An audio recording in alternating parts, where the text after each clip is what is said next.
तो 10,000 वर्ल्ड के पिछले एपिसोड में हमने देखा था कि लिन फेंग सेकंड ट्रायल को काफी आसानी से कंप्लीट कर लेता है, जिसके बाद वह थर्ड ट्रायल में एक इमॉर्टल लेवल पिलर को फाइट के लिए चैलेंज करता है। जो देखते ही एल्डर सिंगयू काफी ज्यादा परेशान हो जाती है, क्योंकि आज तक कोई भी कल्टीवेटर इमॉर्टल लेवल पिलर को चैलेंज करने के बाद जिंदा नहीं बचा है। और अब वह एल्डर टैंग और ज्वासी के ऊपर गुस्सा होते हुए उनसे बोलने लगती है कि आखिर तुमने लिन फेंग को इस बारे में पहले क्यों नहीं बताया। तुम दोनों की ही वजह से आज हमारा सेक्ट यहाँ पर एक जीनियस डिसाइपल को खोने वाला है। दूसरी ओर साउटियान अभी भी अपने इल्यूजन के अंदर फंसा हुआ होता है, जिसमें उसकी दोनों फियांसे उसे लेकर आपस में फाइट कर रही होती है। और अब अचानक से साउटियान की दोनों फियांसे साउटियान को वहां पर बांध देती है और बोलने लगती है कि यह सब कुछ साउटियान की वजह से हो रहा है। साउटियान को ही यहाँ पर एक से ज्यादा शादी करनी थी। साउटियान लस्ट से भरा हुआ पक्षी है, तो उसे इसकी सजा जरूर मिलनी चाहिए। अब यह देखते ही साउटियान काफी ज्यादा डर जाता है और अब वह वहां से भागने की कोशिश करता है, पर तभी उसकी एक फियांसे अपने पास से एक नाइफ को बाहर निकालते हुए बोलती है आज वह दोनों साउटियान से उसका मैनहुड छीन लेंगे और उसके हथियार को काट देंगे, जिसके बाद साउटियान और लड़कियों को अपनी वाइफ बनाने के बारे में कभी नहीं सोचेगा। यह सुनते ही साउटियान काफी ज्यादा डर जाता है और अब वह चिल्लाते हुए बोलने लगता है तुम दोनों मुझसे दूर रहो, अब तक मैं यहाँ पर बाप भी नहीं बना हूँ, तुम दोनों मुझसे बाप बनने का अधिकार नहीं छीन सकती हो। और अब वह वहां से भागने की कोशिश करने लगता है। तभी वह दोनों साउटियान के ऊपर नाइफ से अटैक करती है और अब साउटियान चिल्लाते हुए इल्यूजन से बाहर निकल आता है। यह देखकर वहां पर खड़े सभी एल्डर्स काफी ज्यादा हैरान होते हैं। दूसरी ओर साउटियान होश में आते ही सबसे पहले अपने हथियार को चेक करता है और बोलता है हाँ मैं यहाँ पर बिल्कुल ठीक हूँ, मैं तो यहाँ पर काफी ज्यादा डर गया था। आखिर इस तरह के बेकार से इल्यूजन को यहाँ पर किसने क्रिएट किया था। तभी वहां पर अनाउंसमेंट होती है कि साउटियान भी सेकंड ट्रायल में पास हो चुका है और अब साउटियान को वहां पर उसके स्कोर्स दिए जाते हैं। जो देखते ही साउटियान का गुस्सा एकदम से गायब हो जाता है और अब वह हंसते हुए बोलता है मैं एक पियरलेस जीनियस हूँ, तो आखिर मैं एक बेकार से इल्यूजन में फंसकर कैसे फेल हो सकता था। तभी एल्डर गुआन हैरान होते हुए बोलते हैं आखिर यह मामूली सा पक्षी इस टेस्ट में कैसे पास हो गया, आखिर यह है कौन। तभी एल्डर जियान आगे बढ़ते हुए बोलते हैं साउटियान भी सच में बहुत ही ज्यादा टैलेंटेड है, इसने भी यहाँ पर सेकंड ट्रायल को पास कर लिया। अगर यह हमारे सेक्ट को ज्वाइन कर लेता है तो हमारे सेक्ट की पावर और भी ज्यादा बढ़ जाएगी। तभी एल्डर गुआन बोलते हैं एल्डर जियान जहां तक मैं जानता हूँ आपको तो स्पिरिचुअल बीस्ट से बहुत ही ज्यादा नफरत है, तो आखिर आपको यह स्पिरिचुअल बीस्ट कैसे पसंद आ गया, कहीं आप इसे भी अपना डिसाइपल तो बनाना नहीं चाहते हो। अब यह सुनते ही एल्डर जियान गुस्से में बोलते हैं एल्डर गुआन तुम मुझे यहाँ पर गुस्सा दिला रहे हो। मैं मानता हूँ कि मैंने लिन फेंग को पहले यहाँ पर अंडर एस्टिमेट किया था और तो और मुझे स्पिरिचुअल बीस्ट भी कुछ ज्यादा पसंद नहीं, पर इसका यह मतलब नहीं कि इन सभी चीजों का फायदा उठाते हुए तुम मुझसे मेरे डिसाइपल्स छीन लो। अभी वहां पर अनाउंसमेंट करने वाली लेडी बोलती है लिटिल टियान आप सेकंड ट्रायल में पास हो चुके हो तो आपको थर्ड ट्रायल की ओर चलना चाहिए। अब यह सुनते ही साउटियान खुश होते हुए बोलता है क्या तुमने मुझे लिटिल टियान कहा, यंग लेडी कहीं तुम्हें मुझसे प्यार तो नहीं हो गया है।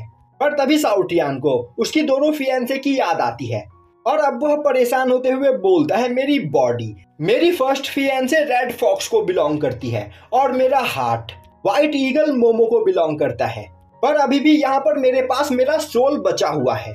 तो लेडी अगर तुम चाहो तो मैं तुम्हें अपना सोल देने के लिए तैयार हूँ, क्या तुम मुझसे शादी करोगी। पर तभी साउटियान को थर्ड ट्रायल ग्राउंड में टेलीपोर्ट कर दिया जाता है और अब वह लेडी साउटियान को थर्ड ट्रायल के रूल्स को समझाती है। अब सभी रूल्स को सुनने के बाद साउटियान सभी पिलर्स को काफी ध्यान से देखने लगता है।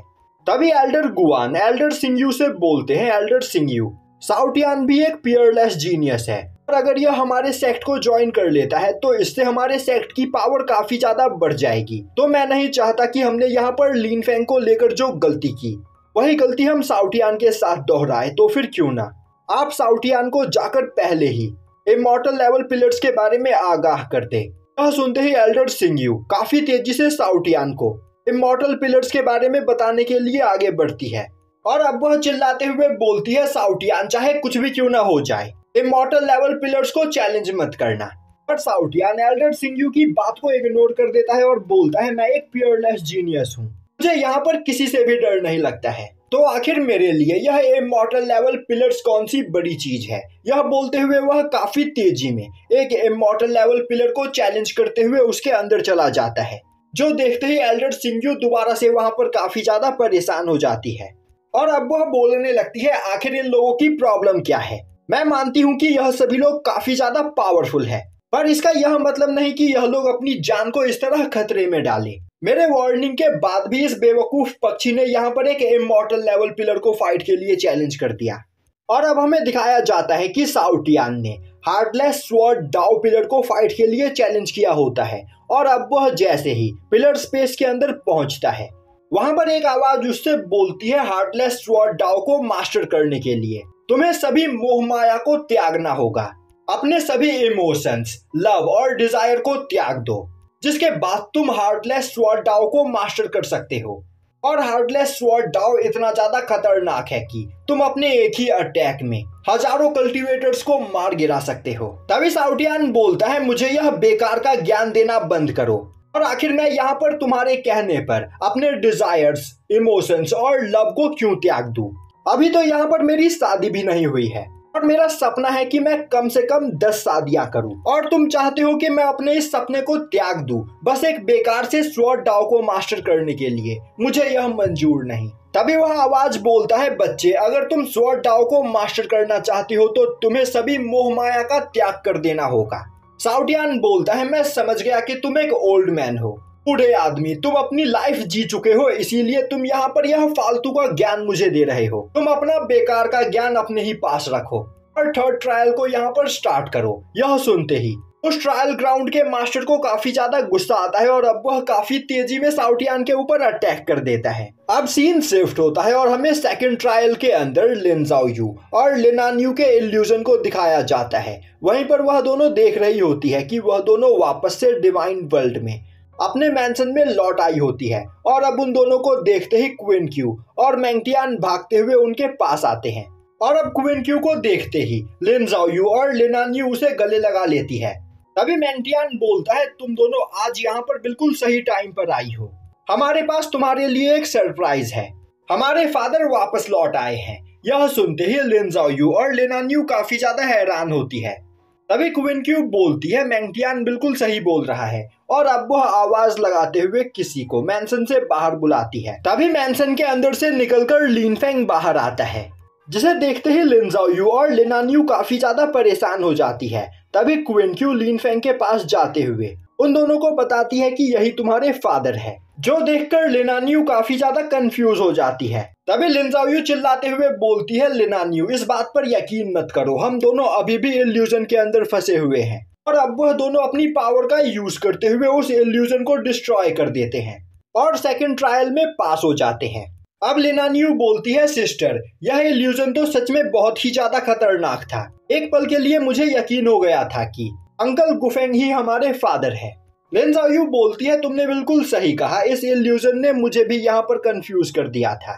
तभी वहां पर अनाउंसमेंट होती है कि लिनान्यू और लिन ज़ाओयू भी सेकंड ट्रायल में पास हो चुकी है और अब उन दोनों को भी उनके स्कोर पॉइंट्स दिए जाते हैं, जिसके बाद उन दोनों को टेलीपोर्ट करते हुए थर्ड ट्रायल ग्राउंड में लेकर आया जाता है और अब अनाउंसमेंट करने वाली लेडी उन दोनों को रूल्स के बारे में बताती है। दूसरी ओर एल्डर सिंग्यू यह देखकर काफी ज्यादा खुश होती है और अब वह बोलती है यह दोनों भी सच में पियरलेस जीनियस है, तो चाहे इस बार कुछ भी क्यों ना हो जाए, मैं इन दोनों को यहाँ पर एम्परर लेवल पिलर को चैलेंज नहीं करने दूंगी। और यह बोलते हुए वह काफी तेजी से लिन ज़ाओयू और लिनान्यू के पास जाने लगती है। पर तभी लिन ज़ाओयू अपने बगल में मौजूद एम्परर लेवल पिलर की ओर देखते हुए बोलती है यह पिलर मुझे यहाँ पर सबसे ज्यादा बड़ा दिख रहा है, तो फिर क्यों ना हम इसे ही चैलेंज करें। पर तभी एल्डर सिंग्यू उन दोनों के पास पहुंचते हुए उन्हें पकड़ने की कोशिश करती है, पर लिन ज़ाओयू एल्डर सिंग्यू को देख लेती है और अब वह बोलती है सिस्टर, यह बूढ़ी औरत हमें यहाँ पर फेल करवाना चाहती है, इसीलिए यह हमें रोकने की कोशिश कर रही है, तो अपनी फुल स्पीड में भागो। और अब वह दोनों अपनी फुल स्पीड में उस पिलर के अंदर चले जाते हैं। दूसरी ओर यह सुनकर एल्डर सिंग्यू काफी ज्यादा हैरान होती है और बोलती है अभी इन दोनों ने मुझे क्या कहा, एक बूढ़ी औरत। अब सीन शिफ्ट होता है और हमें दिखाया जाता है कि लिन फेंग जीटियान के साथ फाइट कर रहा होता है। वहीं पर उन दोनों की ही पावर इक्वल होती है और अब लिनफेंग जीटियान को खुद से दूर फेंकते हुए बोलता है, सीनियर, हम दोनों की ही पावर यहाँ पर इक्वल है और आपकी स्वॉर्ड नॉलेज मुझसे कहीं ज्यादा है और आपसे यहाँ पर आज फाइट करने के बाद मुझे काफी सारी नई चीजें सीखने को मिली है। तभी जीटियान बोलता है, बच्चे, मैं मानता हूँ कि तुम एक जीनियस हो, पर तुम यहाँ पर मुझसे फाइट में नहीं जीत सकते हो, तो मरने के लिए तैयार हो जाओ। मेरे अगले अटैक के बाद यहाँ पर तुम्हारा नामो निशान मिट जाएगा। और अब वह 10,000 law of sword domain technique का यूज करते हुए लिनफेंग के ऊपर अटैक करता है और अब वह बोलता है, मेरा यह अटैक इतना ज्यादा खतरनाक है कि इसका यूज करते हुए मैं पूरे के पूरे यूनिवर्स को भी डिस्ट्रॉय कर सकता हूँ, तो इस अटैक का सामना करो। तभी लिनफेंग अपने स्वॉर्ड इंटेंट का यूज करते हुए जीटियान के ऊपर अटैक करता है और अब उन दोनों के अटैक के वहां पर टकराते ही उस जगह पर एक बहुत बड़ा ब्लास्ट होता है। अब सीन शिफ्ट होता है और हमें दिखाया जाता है कि सभी एल्डर्स अपनी जगह पर काफी ज्यादा परेशान खड़े होते हैं। तभी जुआसी बोलती है, एल्डर सिंगयू, मैं मानती हूँ कि मुझसे यहाँ पर बहुत बड़ी गलती हुई है। मुझे लिनफेंग, शाओटियान, लिन ज़ाओयू और लिनान्यू को थर्ड ट्रायल के बारे में सब कुछ डिटेल में समझाना चाहिए था और मेरी गलती की वजह से उन चारों की जान यहाँ पर खतरे में है, पर अभी भी इस जगह पर देर नहीं हुई है। अगर आप ग्रैंड मास्टर से इस बारे में बात करें तो वह थर्ड ट्रायल को यहाँ पर रोककर उन चारों की जान बचा सकते हैं। तभी एल्डर सिंगयू बोलती है, मेरे पास अब इसके अलावा कोई दूसरा रास्ता नहीं, मैं एक ही दिन में 4 पियरलेस जीनियस को यहाँ पर नहीं खो सकती हूँ, मुझे ग्रैंड मास्टर को इस बारे में इन्फॉर्म करना होगा। तभी एल्डर टेंग बोलता है, आज तक बस कुछ गिने चुने लोग ही एम्परर टावर को क्लियर कर पाए हैं और एम्परर टावर को क्लियर करने में उनकी हालत खराब हो गई थी।